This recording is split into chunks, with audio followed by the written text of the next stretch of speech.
Hi, I'm Chris from Airwindows, and hey, you can do this.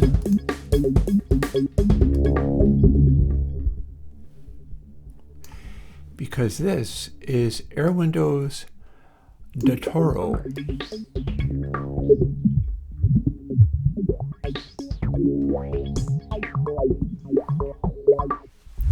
So this is fun.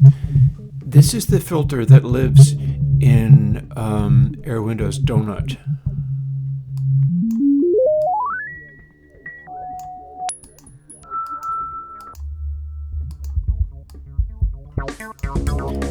I thought I should let you play with it all by itself. So here's the deal. I learned from hanging out with other plugin developers much smarter than me, like Andy Cytomic, for instance. Andy is one to remind people about how much better it is to use state variable filters than biquads. So I've been doing all biquads for a long time, but there are problems with biquads. Among them, it is difficult to get them to handle like rapid changes in filtering, whereas state variables are completely fine. What's more, state variables are even simpler to execute. So I looked up data on how you get state variable filters from a guy named Dattorro, which is why this is named Dattorro. It's a shout out to somebody who was popularizing them in a textbook kind of a long time ago. You can look up Andy's papers, Andy from Cytomic's papers, on how to translate coefficients from biquad filters to state variable filters. There's a lot of good math around that. I'm not smart enough to do any of that math, but I am smart enough to do this. Here, let's pick something else.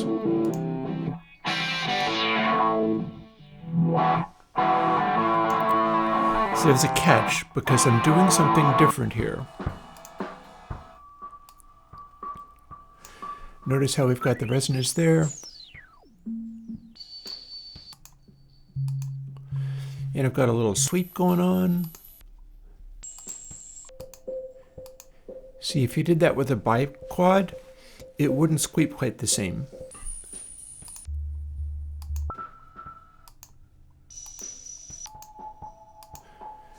The state variable filter sweeps a little bit better.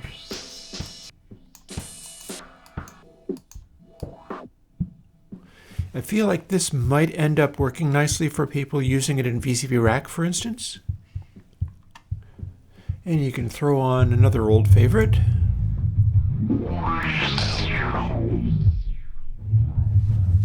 See, it becomes a very intense, heavily resonant filter. Like at 0.5, notice in Reaper I can double click and it will automatically go to 0.5. Even if the default setting for that control is not 0.5, Reaper will make it go to 0.5, just so you know. So there's some things that I could do with this, like for instance, there's somebody who wants me to do a sort of broad spectrum of resonant filters that all ring in a certain way. Well, it turns out this will do that job very nicely.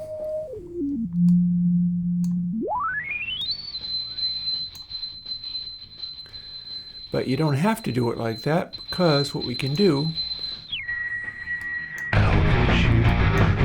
is cut the reso out as well.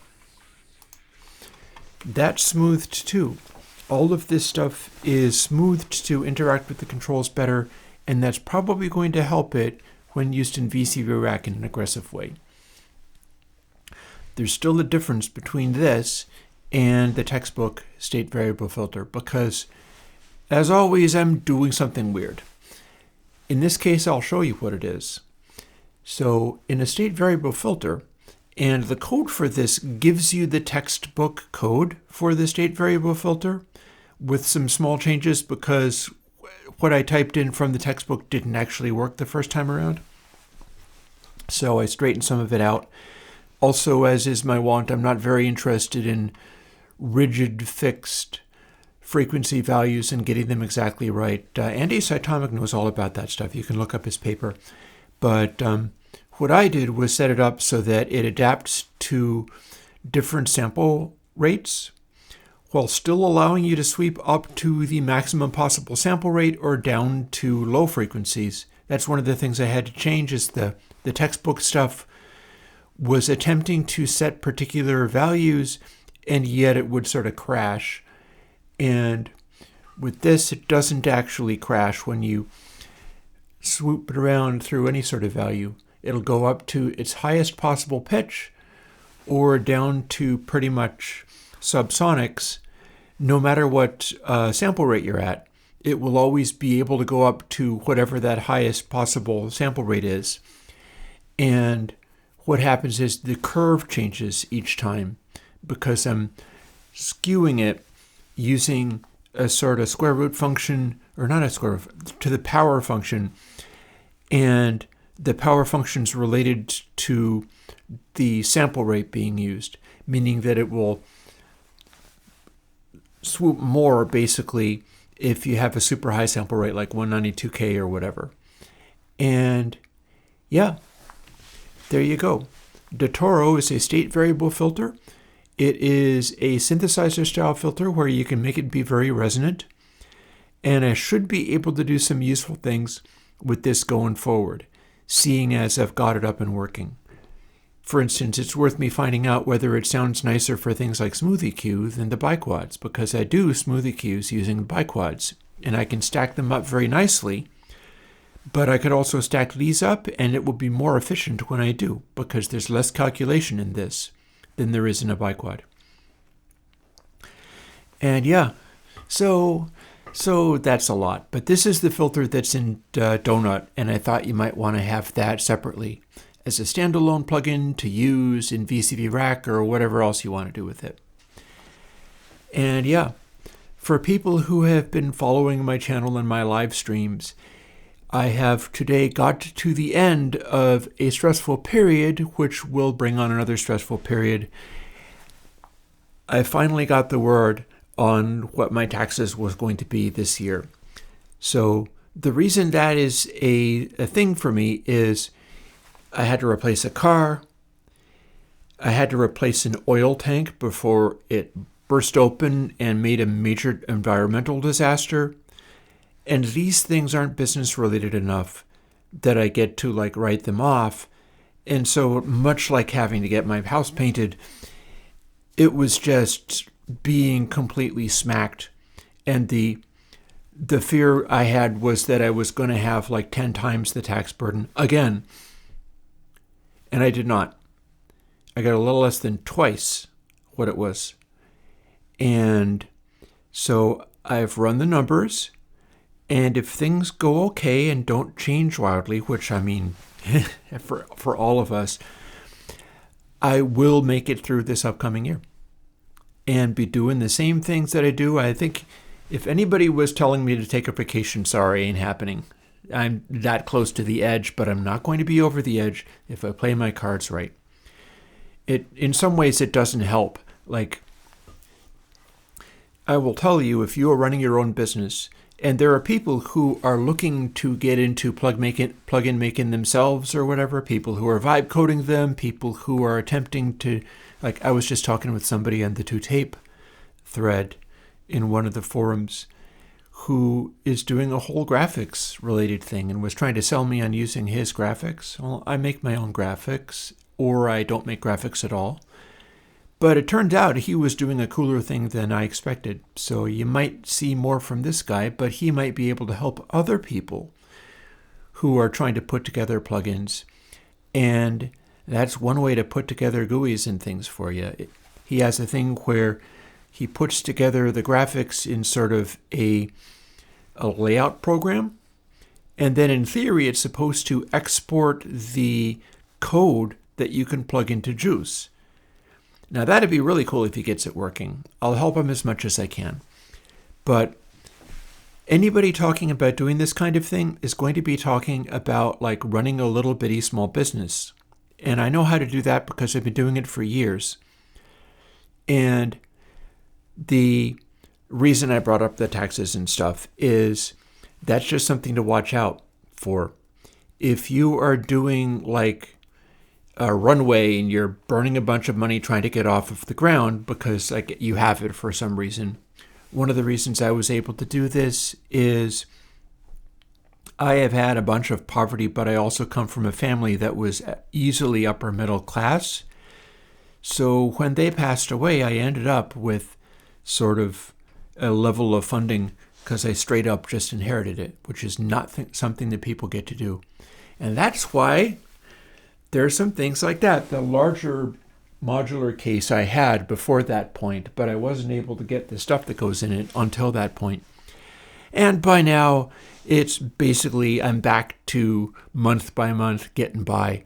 But the thing to watch out for is if you choose that path of like getting hold of money somehow and then spending it all on business-related stuff, you will be able to write those things off in your taxes when they're real things that you're using.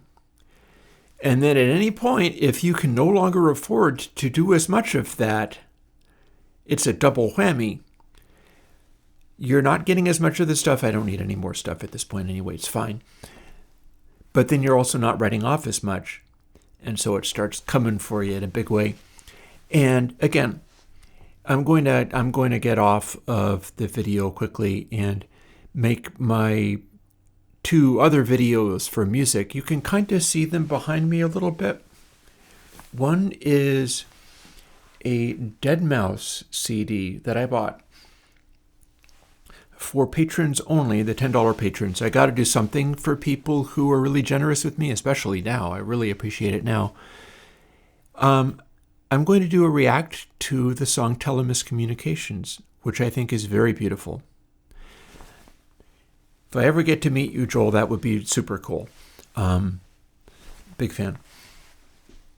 It is just about as good as the old Beatles and whatever, and has weird correlations with the other one that you can see behind my head, which is one of the forbidden tracks where I don't get to play it directly, but you get to hear little snippets of it, and I'll talk about it. And that's off of Electric Ladyland. It's another Jimi Hendrix, because we've got a bunch of Hendrix fans in the community. And it's Crosstown Traffic. And yeah. So, yeah. If my experience helps anybody who is trying to do their own business and chase this kind of thing and make anything work out of it, good. I would like to be able to help you. That's kind of the main thing that I'm about, is wanting to be able to help. And I'm just grateful that thanks to everybody on the Patreon, long as nothing else weird and crazy happens, and like I did the replacing the car thing, so now the car has a warranty and it can't throw random $2,000 bills at me. I got the fuel oil tank replaced, and so now that can't throw $3,000 bills at me. Hopefully this next year I can get through, and if nothing completely insane happens, I'm good. It's going to be tight, but I'm good. I don't need to install any more panic, but this is why I was freaking out. Again, I was afraid that I was going to get absolutely clobbered, and I got like half clobbered. Like not quite twice as much as it was the previous year, and run cash flow and figure out what your costs are and calculate that stuff out. If anybody's doing that on my Patreon, free or not, ask me. I'll tell you everything that I know. I would like to help people in my community.